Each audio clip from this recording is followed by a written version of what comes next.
Buenas noches. Buenas Buenas noches. noches, doctor. ¿Cómo están? Buenas noches, doctor. ¿Cómo están?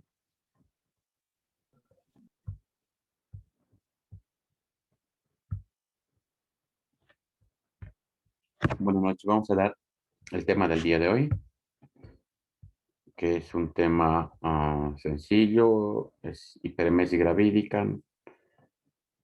Antes de empezar el tema, ¿tienen alguna pregunta en cuanto al examen, al parcial? No, todo tranquilo. Ya. Entonces, ya estos son temas que vamos a ingresar al examen, al segundo parcial. El primer tema que les mandé es embarazo gemelar o embarazo múltiple. Ahora vamos a avanzar hiperemesis gravídica y vamos a ir desarrollando a medida que vayan pasando los días, las clases que corresponden, ¿ya? Entonces vamos a empezar con este tema. Ustedes han de escuchar de lo que es una hiperemesis gravídica. Es una complicación que se va a presentar durante el embarazo. Esta hiperemesis gravídica, nosotros en la paciente, hiperemesis gravídica es algo serio, es algo que puede llevar no solamente a la muerte de la madre, sino también a la muerte del feto, si es que no se toman las medidas adecuadas y oportunas. Pero si se toman las medidas adecuadas y oportunas, es una patología durante el embarazo muy tratable, muy curable, ¿ya? Entonces, vamos a decir que hay dos estados de náuseas y vómitos que la mujer va a presentar durante el embarazo. Una de estas es, lo que nosotros llamamos como emesis gravídica, que es simplemente la presencia de náuseas y vómitos que la paciente va a presentar durante el embarazo. Estas náuseas y vómitos generalmente son esporádicos, ¿ya? Y tienen la característica de que generalmente son en la mañana y que molestan a la gestante, pero en ningún momento van a impedir que la paciente se pueda alimentar o tomar ningún tipo de líquido, ¿verdad? Entonces a esto nosotros le llamamos como emesis gravídica. Y esta emesis gravídica, como les había dicho, es fácil de tratar, no se necesita internar, es una condición que nosotros el manejo lo podemos hacer sin ningún problema en forma ambulatoria. En cambio, la hiperemesis gravídica, la definición es que son vómitos incoercibles que impiden la correcta alimentación de la paciente, y esta no correcta alimentación es decir que todo lo que la paciente consume, agua, alimentos, cualquiera de esas cosas, lo que va a producir es que la paciente lo va a vomitar, no recibe nada en el estómago. Y esto obviamente va a producir una pérdida del peso del más del 5% del peso corporal total y también trastornos hidroelectrolíticos. Entonces la paciente, como vomita todo el tiempo, cada vez que se sirve algún tipo de alimento, entonces está perdiendo electrolitos que son importantes para la paciente, ¿ya? Entonces la hiperemesis gravídica, a diferencia de la emesis gravídica, es una etapa donde nosotros sí tenemos que internar a la paciente cuando es algo severo, ¿ya? Cuando es una hiperemesis gravídica severa, como se había dicho, cuando hay más del 5% del peso corporal, hay alteraciones hidroelectrolíticas, entonces esa paciente se tiene que internar, tiene que ser tratada en el hospital, no la podemos manejar en forma ambulatoria. Les repito, cuando hablamos de un caso grave o severo.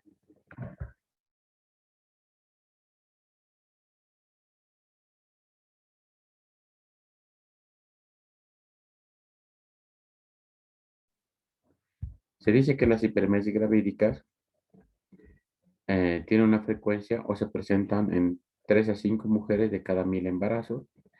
Generalmente estas emesis o hiperemesis gravídicas, se presenta más en pacientes nulíparas, siendo más frecuente cuando la paciente tiene embarazos gemelares.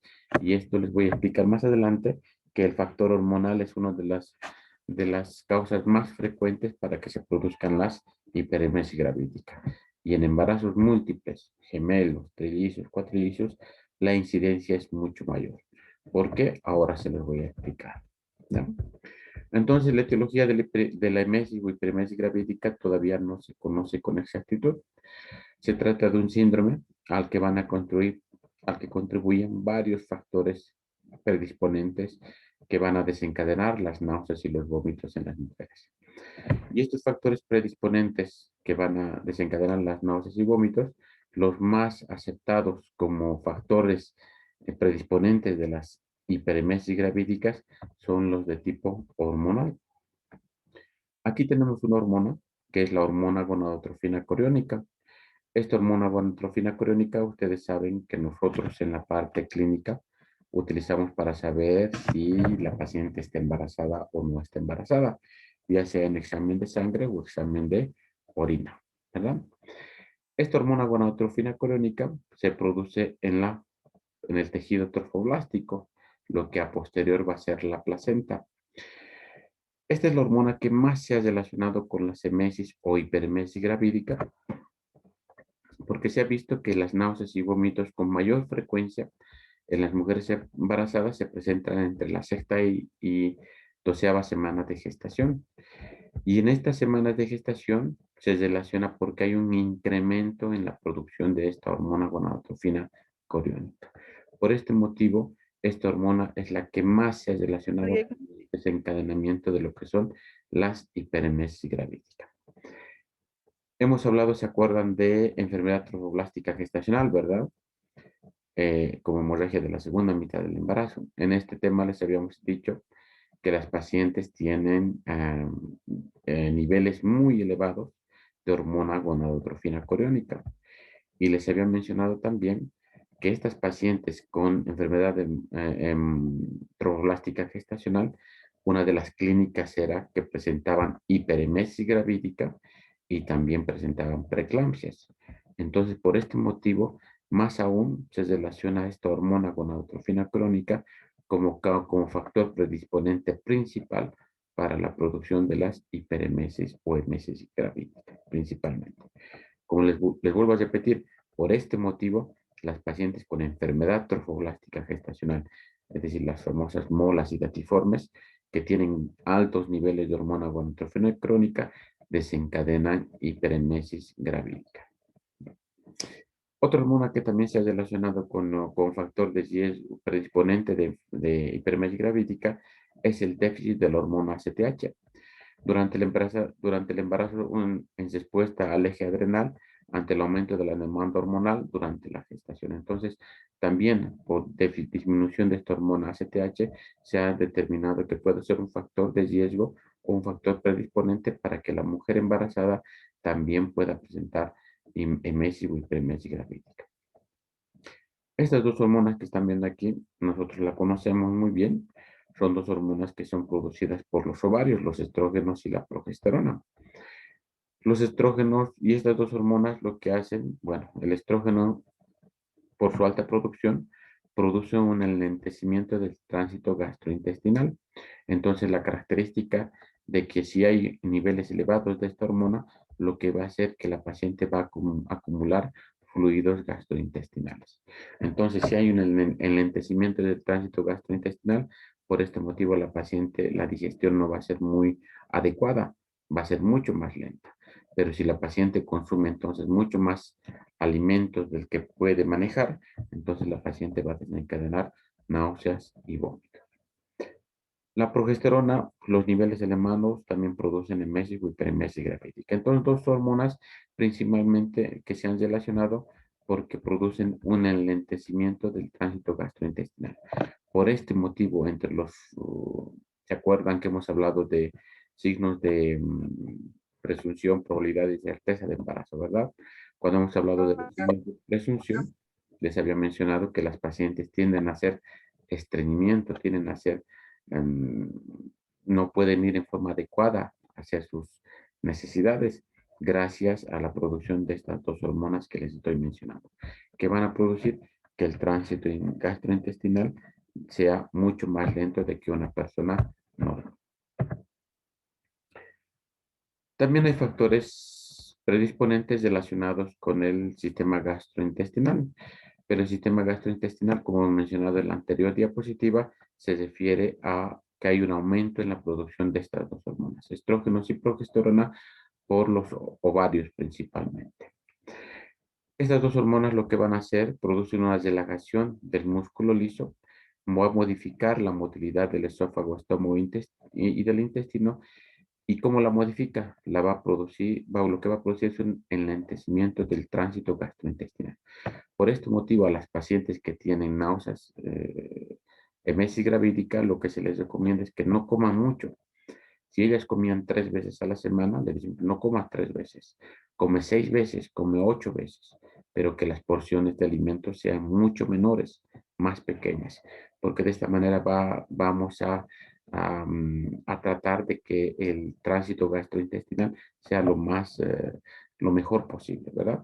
Porque si la paciente consume mucho alimento, entonces se distiende el estómago, como no hay un lentecimiento del tránsito gastrointestinal, lo que la paciente va a empezar a presentar son reflujos, ¿verdad? Y esto va a desencadenar obviamente las náuseas y los vómitos.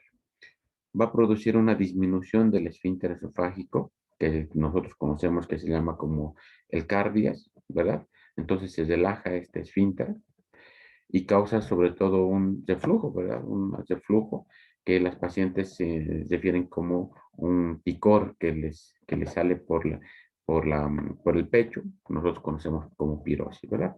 Y esto obviamente va a favorecer que la paciente también vomite. El retraso en el vaciamiento gástrico durante el embarazo contribuye significativamente a una sensación de náusea y también de vómito.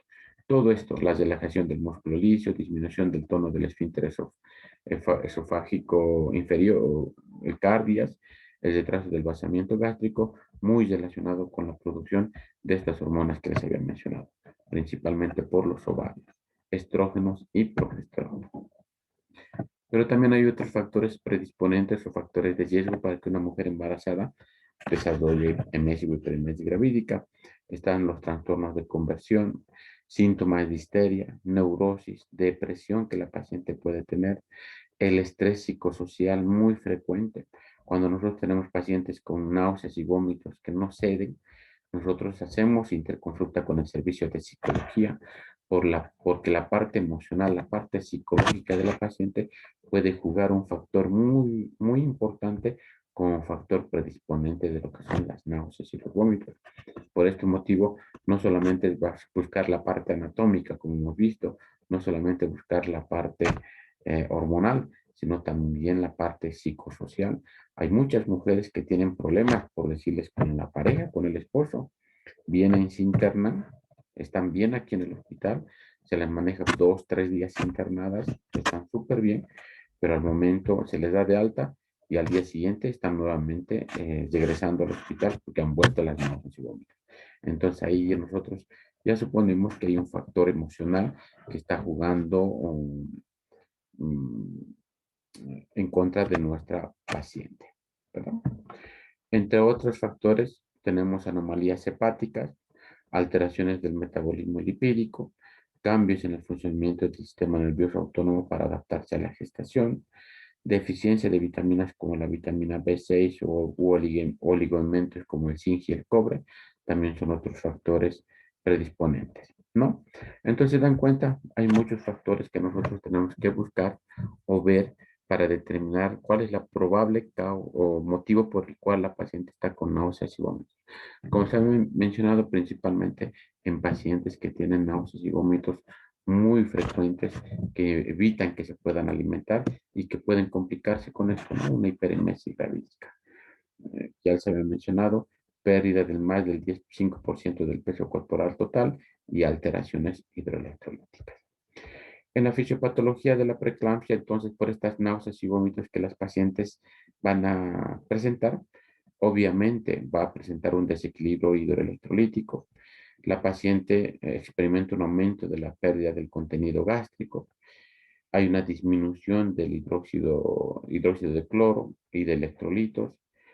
De agua también hay una disminución porque la paciente no solamente vomita lo que ha comido, sino que también está eliminando agua, está eliminando hidrogeniones, está eliminando sodio, está eliminando calcio, entonces gran cantidad de electrolitos, ¿verdad? Y todo esto va a producir una deshidratación isohipotónica, que es una característica de las pacientes con hiperemesis gravídica. Esto obviamente por aumento en la eliminación de hidrogeniones se va a caracterizar porque la paciente va a presentar una alcalosis metabólica por la pérdida de los hidrogeniones y del cloruro también.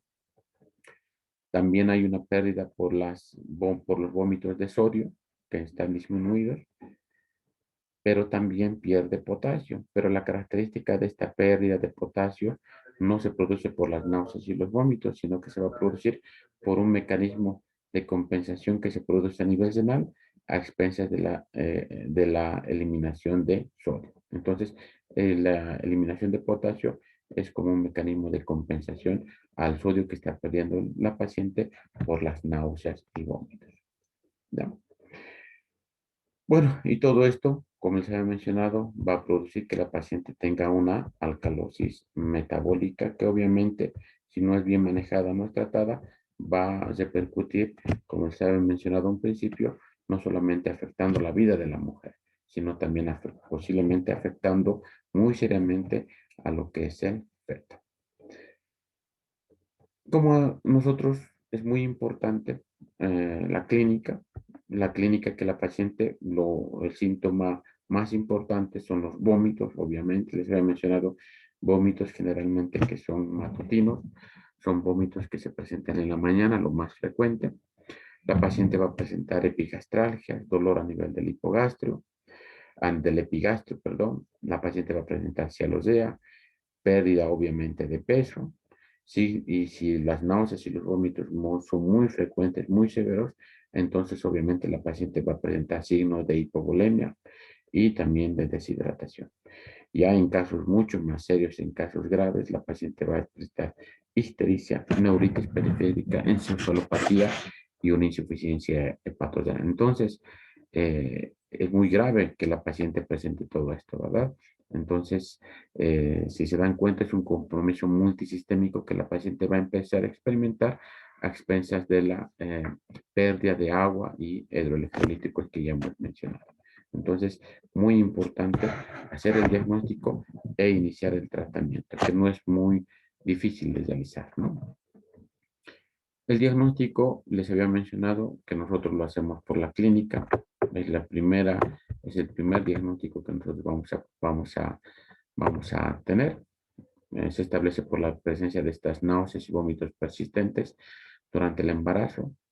Al principio la sintomatología es tolerable, es decir, una paciente con emesis gravídica, que la paciente a un principio está con náuseas, vómitos, pero puede alimentarse, no hay pérdida de peso, pero esto después puede empeorar y obviamente convertirse en una hiperemesis gravídica donde la paciente va a presentar deshidratación, alteraciones hidroelectrolíticas y obviamente pérdida del peso corporal total.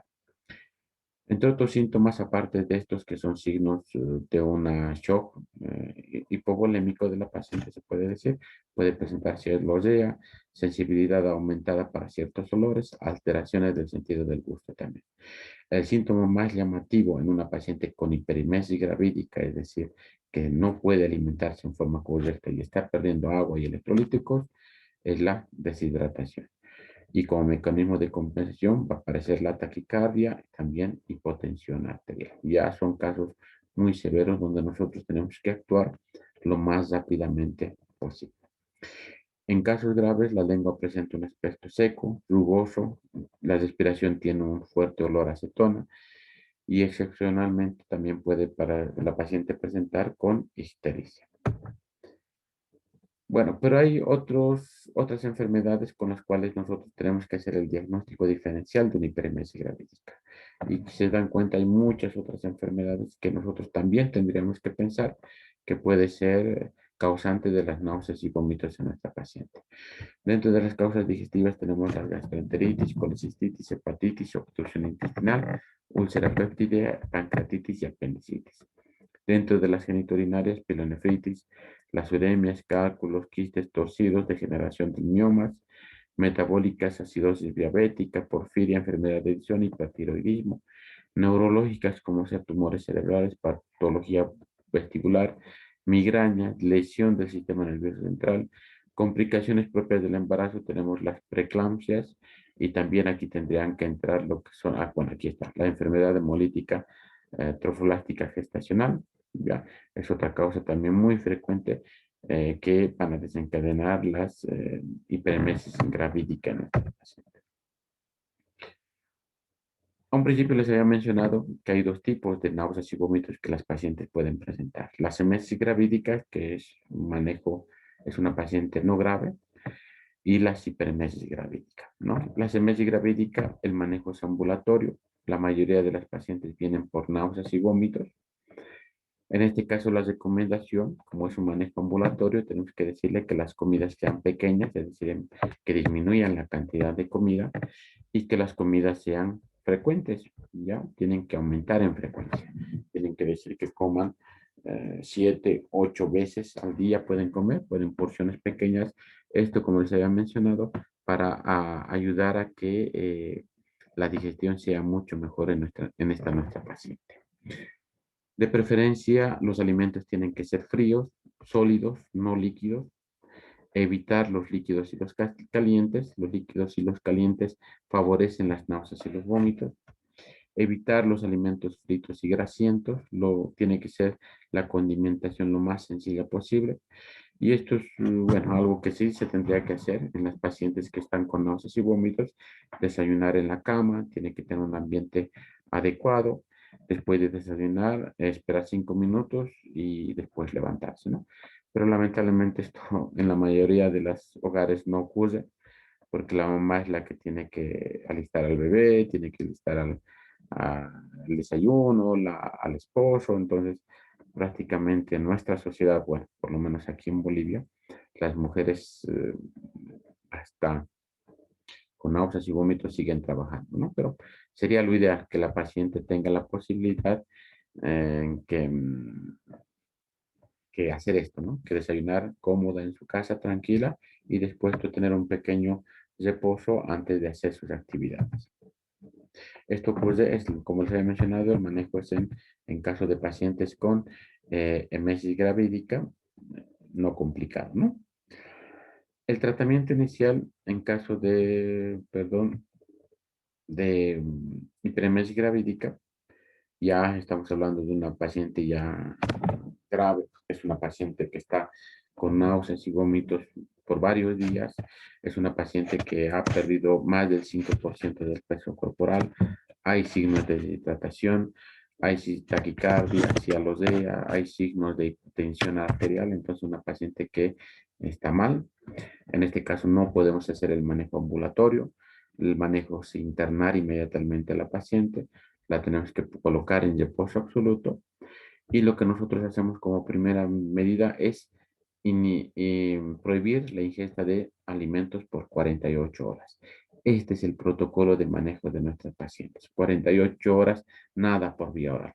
Porque si nosotros le damos alimento a este tipo de pacientes, lo único que vamos a hacer es desencadenar náuseas y vómitos. Y como les he mencionado, cuando el paciente vomita, no solamente vomita lo que ha consumido, sino también ahí está agua y electrolitos, ¿no? Entonces empeoramos el cuadro. Por eso el manejo de este tipo de pacientes es 48 horas de NPO, nada por vía oral. Después es reposición hidroelectrolítica. Tenemos que reponer los líquidos que la paciente y los electrolitos que está perdiendo.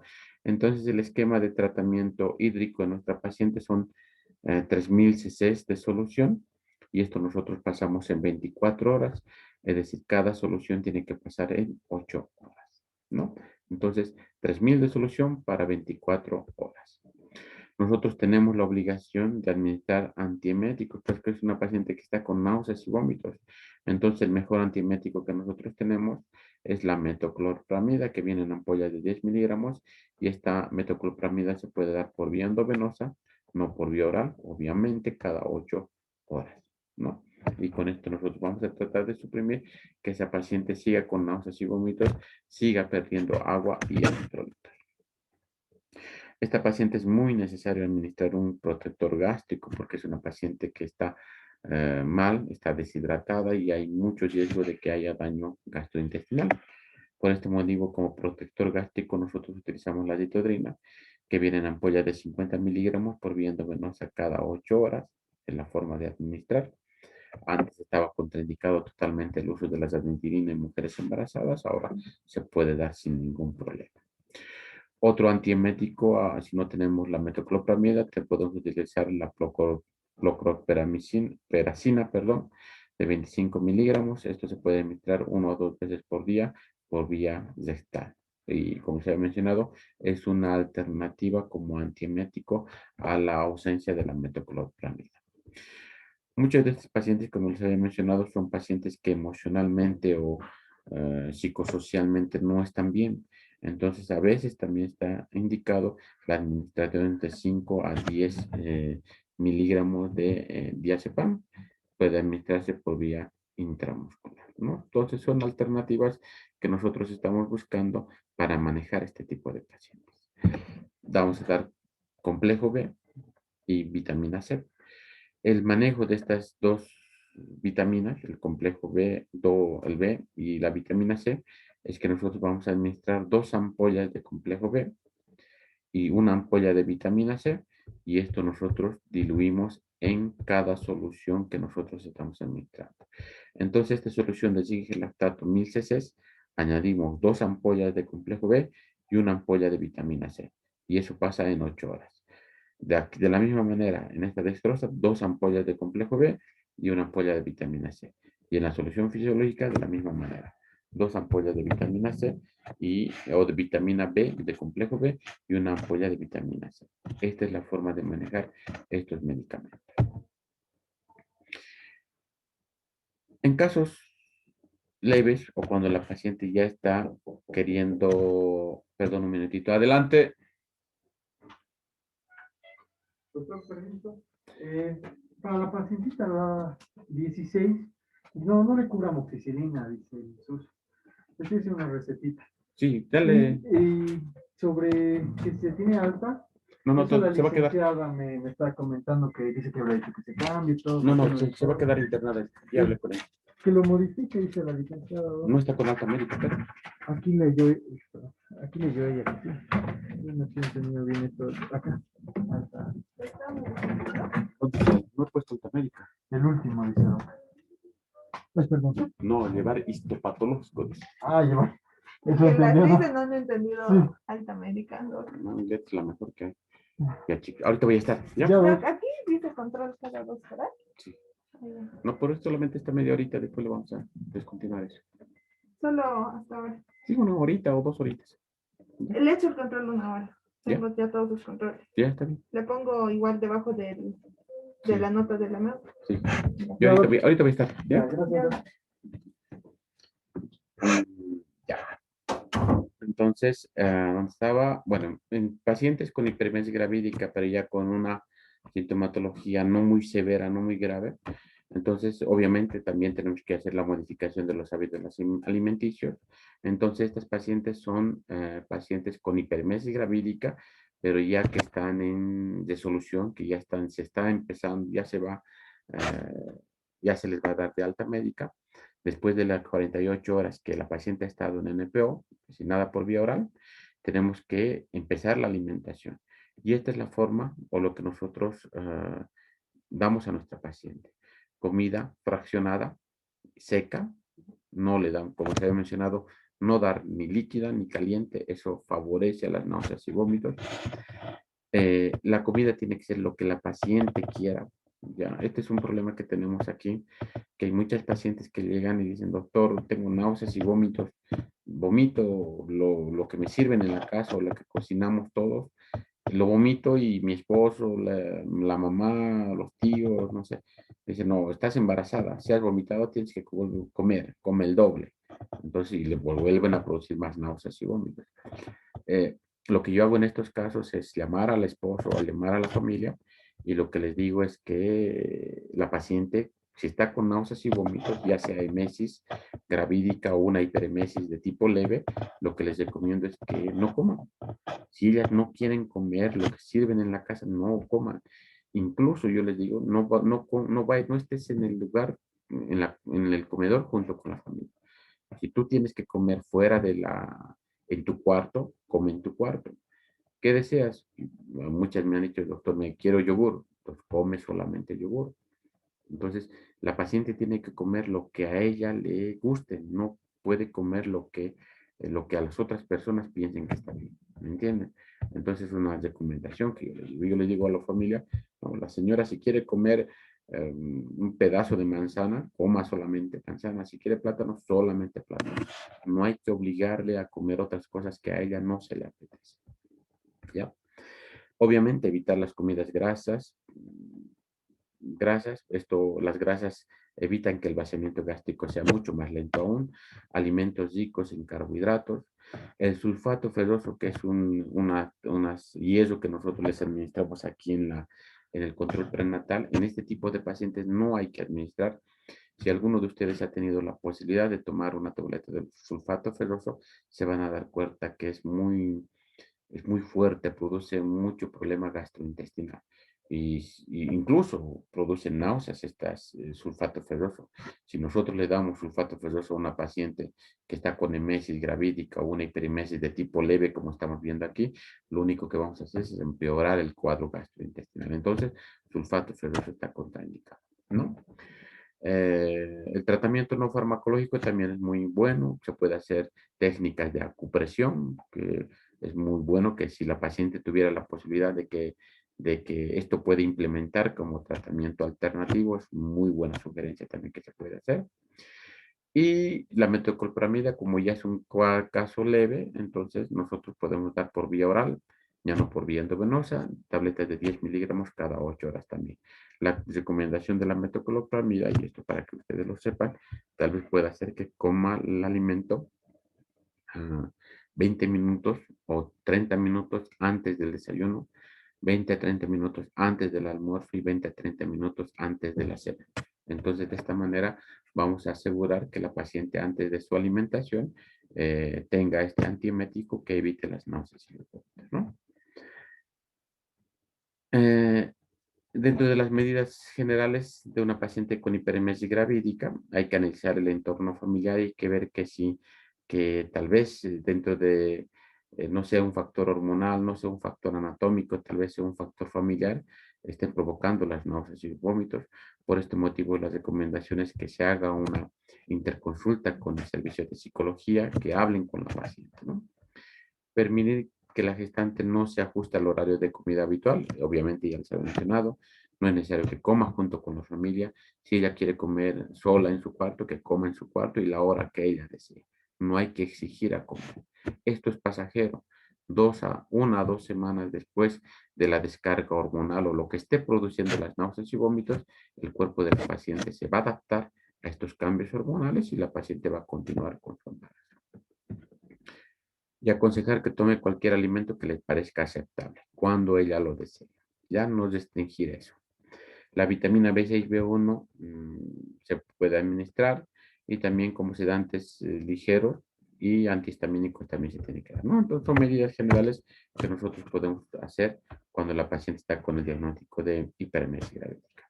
Otros tratamientos farmacológicos que también nosotros podemos utilizar está la piridoxina, tiaminas, doxilamina, piridoxina, metoclopramida, prometacina, hidroxicina. Entonces tenemos una cantidad de medicamentos también que se pueden utilizar, ¿no? Pues solamente esto les mando como una alternativa que ustedes también tendrían para utilizar en este tipo de pacientes. ¿Cuáles son las complicaciones? Bueno, las complicaciones son muy variadas. Tenemos complicaciones fetales y complicaciones maternas. Dentro de las complicaciones fetales, si es una paciente que no hace un tratamiento adecuado, sigue con náuseas y vómitos, entonces obviamente en algún momento va a repercutir en lo que es el feto. Y lo que va a presentar el feto es un retardo de crecimiento intrauterino que se puede presentar en el 32% de las pacientes, ¿no? Sabemos que el retardo de crecimiento desnutridos en úteros son fetos que son embarazos de término, pero están por debajo de los 2.500 gramos de peso. Y en el peor de los casos, lo que puede haber es una muerte fetal en el menos del 10% de los casos.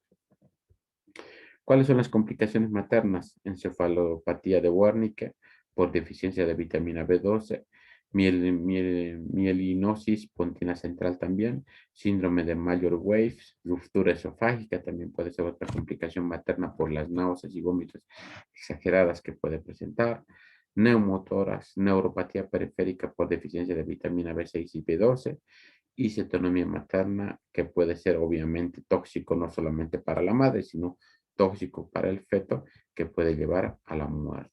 ¿Ya? Sí, obviamente, como se ha mencionado, si el tratamiento y el diagnóstico no son adecuados. Listo. Hasta aquí es el tema de hiperemesis gravídica. Como se ha mencionado, es un tema no muy largo, es un tema corto que nosotros tendríamos que tomar muy en cuenta en nuestros pacientes, ¿ya? Y las recomendaciones, el hecho de que la paciente pueda comer lo que a ella le guste o comer no en los horarios de lo que come el esposo o los hijos, son medidas pequeñas, pero que hacen mucho en nuestra paciente, ¿no? Y aparte de los medicamentos, si es que es necesario, y si es necesario también la internación, es una recomendación. Bueno, hasta aquí es el tema de hiperemesis gravídica. Un favor, estoy teniendo un poquito de problemas en las noches. Entonces, si en algunos casos no voy a poderles dar las clases, yo se los voy a grabar y les voy a pasar. Ya son varios días que estamos operando en la parte privada y por este motivo no hay mucho tiempo. Entonces, si mañana no programo ninguna cirugía, entonces vamos a pasar a las 8 de la noche. Pero si algo pasara, yo les digo y les grabo la clase y les mando por el Telegram. Está bien, doctor. Como estamos haciendo. ¿Ya? Ya, doctor, está bien. Perfecto. Listo, chicos. Entonces, nos vemos y mañana. Si todo está bien, a las 8 de la noche. Y si no, como les digo, Doctor. disculpa de ustedes, yo les comunico para que yo les grabe la clase. Dime. Doctor, ¿nos envía esta guía, por favor, de hoy? Sí, les voy a mandar. Apenas descarguen el Zoom, yo les Gracias. mando para que ustedes ya lo tengan informado. ¿Ya? Ya, doctor, gracias. Buenas Listo, se noches. cuidan. Buenas noches. Gracias, doctor. Buenas noches. Bueno, buenas noches.